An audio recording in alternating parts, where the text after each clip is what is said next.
नमस्कार किसान साथियों, स्वागत है आप सभी का एक बार फिर से मालवा की खेती यूट्यूब चैनल पे। किसान साथियों, पिछले एक वीडियो में मैंने आपको बताया है कि लहसुन की फसल में सबसे अधिक मात्रा में कौन से पोषक तत्वों की आवश्यकता होती है और उसके देने के विभिन्न जो तरीके हैं वो भी मैंने आपको बताया था। उस वीडियो में मैंने किसान साथियों आपको बताया था कि ये जो पोषक तत्व है, यानी जो फास्फोरस है, एक तो घुलता कम है और चलायमान भी कम है।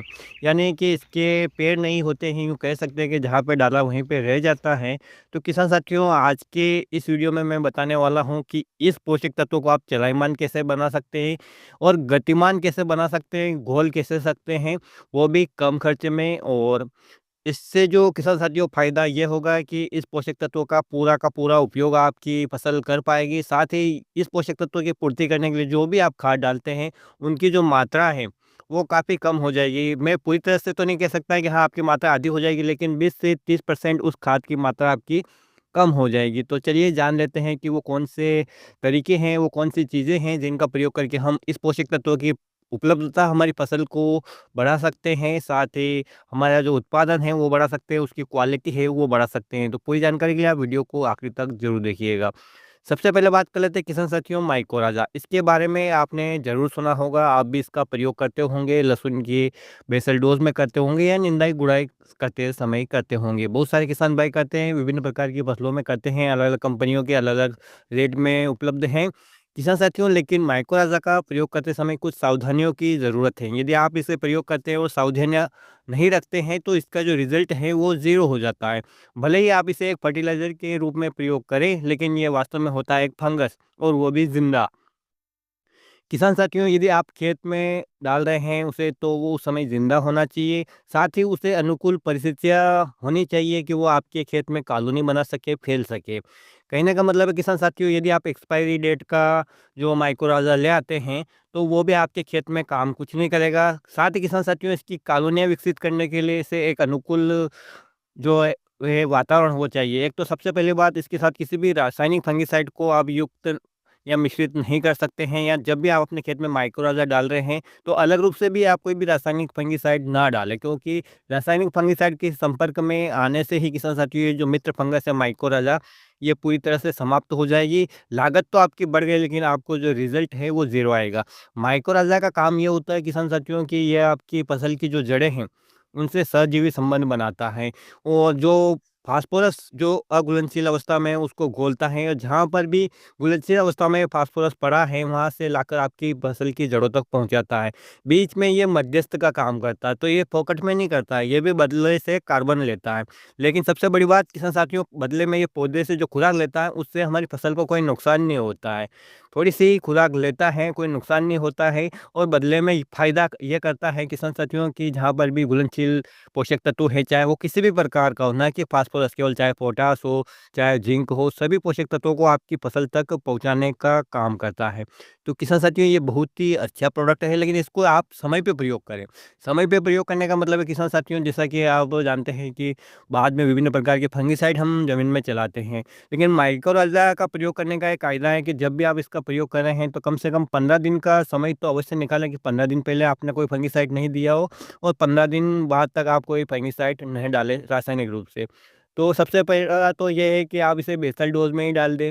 बेसल डोज़ में डालेंगे किसान साथियों, बुआई के समय तो ये कॉलोनियाँ बना लेगा, और जिससे आपकी फसल की जो जड़ें हैं, चाहे वो छोटे रूप में, उन्हीं से संबंध बना लेगा, और ये आपकी फसल को पोषक तत्व अवेलेबल होने लग जाएँगे। आपकी फसल की जो जड़ें हैं, वो काफ़ी ज़्यादा विकसित हो जाएगी।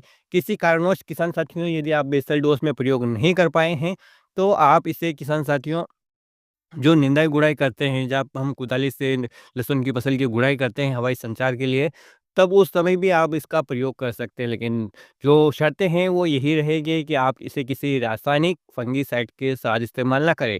आप इसे सिंगल रूप से ही प्रयोग करेंगे तो आपको अच्छे रिज़ल्ट मिल सकते हैं। किसान साथियों, हाँ, आप रासायनिक फंग फर्टिलाइज़र के साथ इसका प्रयोग कर सकते हैं, लेकिन मैं तो ये कहूँगा कि आप सिंगल रूप से करें तो ये अच्छा है, लेकिन ये संभव नहीं है। लेकिन यदि आप रासायनिक फर्टिलाइज़र के भी साथ इसका प्रयोग करते हैं तो कोई दिक्कत वाली बात नहीं है, क्योंकि ये फंगस अलग चीज़ है और फर्टिलाइज़र अलग चीज़ है। तो यहाँ पर तो माइकोराज़ा की बात हो गई। अब इसके डोज़ के बारे में बात करें किसान साथियों, तो मैं आपसे कहूँ कि यदि शुद्ध जो फंगस है माइकोराज़ा है, तो वो 250 ग्राम प्रति एकड़ का ही काफ़ी रहता है। लेकिन किसान साथियों, बाज़ार में भी 5-5 किलो के पैक उपलब्ध हैं। उनमें फंगस तो इतना ही रहता है, 250 ग्राम प्रति एकड़ के रोज़ ही मिलता है आपको 5 किलो का प्रयोग करने के लिए। लेकिन वो क्या बाकी पदार्थ होते हैं कि आप उसे खेत में आसानी से डाल सकें, इसलिए बाकी पदार्थ मिला दिए उसमें जाते हैं कि वो फंगस भी ज़िंदा रहें और जो आपके खेत में अच्छी तरह से आपको छिड़कने में या पानी के साथ चलाने में आसानी हो, इसलिए थोड़ा-सा डोज़ 5 किलो का पैकिंग बना दिया जाता है, लेकिन उसमें जो फंगस होती है शुद्ध 1 एकड़ के लिए 250 ग्राम ही काफ़ी है। अब बात कर लेते हैं किसान साथियों कि यदि हम रासायनिक फंगिसाइड का प्रयोग कर रहे हैं, तो क्या इसका कोई विकल्प है? हालाँकि इसका विकल्प है, लेकिन वो चीज़ अलग है, लेकिन काम यही करता है। मतलब वही जड़ों की वृद्धि करता है, पौधे को कार्बन उपलब्ध करवाता है, पोषक तत्वों को घोलता है, फसल की जड़ें जो है लंबी होती है, स्वस्थ रहती है, मजबूत रहती हैं और जो ज़मीन की जो उर्वरा शक्ति है उसको बढ़ाता है, मिट्टी की संरचना को सुधारता है, पीएच मान को लेवल करता है और वो है ह्यूमिक एसिड। ह्यूमिक एसिड भी आप ज़रूर प्रयोग करते हैं, आपने किया भी होगा, स्प्रे में भी करते हैं और बुआई के समय भी करते हैं या आप बाद में निंदाई-गुड़ाई करते हैं तब भी आप इसमें प्रयोग करते हैं। लेकिन सबसे बड़ी बात है किसान साथियों, इसका फ़ायदा ये है कि आप इसे किसी भी रासायनिक कीटनाशक, फंगिसाइड या किसी के भी साथ चला दें, इसके जो परिणाम हैं उस पे कोई भी नेगेटिव इफ़ेक्ट आपको नहीं देखने को मिलता है। यह एक ऑर्गेनिक प्रोडक्ट हैं और एक फर्टिलाइज़र के रूप में ही इसे हम प्रयोग करते हैं, लेकिन ये बहुत ही अच्छी चीज़ है। मात्रा की भी इसकी बात करें किसान साथियों, तो 1 एकड़ के लिए 1 किलो ही काफ़ी रहता है यदि आप अच्छा लेते हैं और बाज़ार में आपको ₹150 किलो से लेकर ₹600 किलो तक के ह्यूमिक एसिड मिल जाते हैं। तो आप ऐसा मीडियम क्वालिटी का या किसी अच्छी कंपनी का प्रोडक्ट लें, पैसा थोड़ा अच्छा लगेगा, रिज़ल्ट आपको अच्छा मिलेगा। कहीं किसान साथियों, बाज़ार में आज बहुत सारी नकली चीज़ें बिक रही हैं, कॉम्पिटिशन के दौर में और जो पैसा कम रखता है तो उसका निश्चित रूप से थोड़ा प्रोडक्ट अधिक बिक जाता है। लेकिन जो स्मार्ट किसान होते हैं किसान साथियों, वो कभी क्वालिटी के साथ समझौता नहीं करते हैं। वो माल भले ही पैसा अच्छा लग जाए, लेकिन माल हमेशा अच्छा लेते हैं। तो आप भी ले सकते हैं, बहुत सारी कंपनियाँ बना रही हैं और 1 एकड़ में किसान साथियों आप 1 किलो ले सकते हैं। सबसे बड़ी बात किसान साथियों, इसे आप 2 से 3 बार प्रयोग कर सकते हैं। ये आपकी फसल की अवधि के ऊपर डिपेंड करता है। इसका प्रयोग करते हैं किसान साथियों, दूसरे से तीसरे दिन आपको रिज़ल्ट देखने को मिल जाएगा कि जो नई जड़ें हैं आपकी फसल में वो निकल आती हैं और अधिक जड़ें स्वस्थ रहती हैं, अधिक मात्रा में कार्बन उठाती हैं, पोषक तत्वों को घोलती हैं, पोषक तत्वों को खींच लेती है, तो पौधा है वो स्वस्थ बनेगा। बिल्कुल स्वस्थ रहेगा और स्वस्थ पौधा ही रोगों से प्रतिरोधक क्षमता रख सकता है, उत्पादन अच्छा दे सकता है, क्वालिटी अच्छा दे सकता है। तो इस बात का आप ध्यान रखते हुए 2 बार से 3 बार ह्यूमिक एसिड का प्रयोग आप अपने खेत की मिट्टी में भी करें, चाहे तो आप इसे स्प्रे में भी कर सकते हैं। अब आता है तीसरा किसान साथियों कि जो भी हम खाद देते हैं उसको घुलनशील अवस्था में लाना पड़ता है। कारण ये है कि जो भी हम खाद देते हैं फसल उसे सीधा नहीं ले पाती। कहने का मतलब यदि मैं आपको उदाहरण द्वारा समझाऊँ, तो हम निश्चित रूप से गेहूँ, अनाज खाते हैं, मक्का खाते हैं, लेकिन क्या हम इसे डायरेक्ट खा लेते हैं? बिल्कुल नहीं। इनको हम रूप परिवर्तित करते हैं, पहले उसे खाने लायक बनाते हैं, उसका आटा बनाते हैं, रोटी बना के फिर उसको खाते हैं। तो ठीक इसी प्रकार से जो भी हम पोषक तत्व खाद के रूप में देते हैं, पहले फसल मिट्टी में डालते हैं तो पहले वो घुलनशील अवस्था में आते हैं और घुलनशील अवस्था में लाने के लिए विभिन्न बैक्टीरिया हमारे खेत में काम करते हैं। इन बैक्टीरियाओं की संख्या किसान साथियों अब दिन से दिन कम होती जा रही है। इतने ज़्यादा मात्रा में हम पेस्टिसाइड और हर्बिसाइड का प्रयोग कर रहे हैं कि ये जो बैक्टीरिया हमारे खेत में कम होते जा रहे हैं। तो इन बैक्टीरियाओं की संख्या हम बढ़ा सकते हैं। किसान साथियों, इन बैक्टीरियाओं को बढ़ाने के लिए हमें जो बाज़ार में भी एनपीके बैक्टीरिया मिलते हैं, उनका प्रयोग कर सकते हैं और हमारे खेत में जीवाश्म की मात्रा यदि हम अधिक से अधिक बढ़ाएँगे, ऑर्गेनिक मैटर यदि बढ़ाएँगे, तो ये ऑटोमेटिक रूप से बढ़ जाएँगे।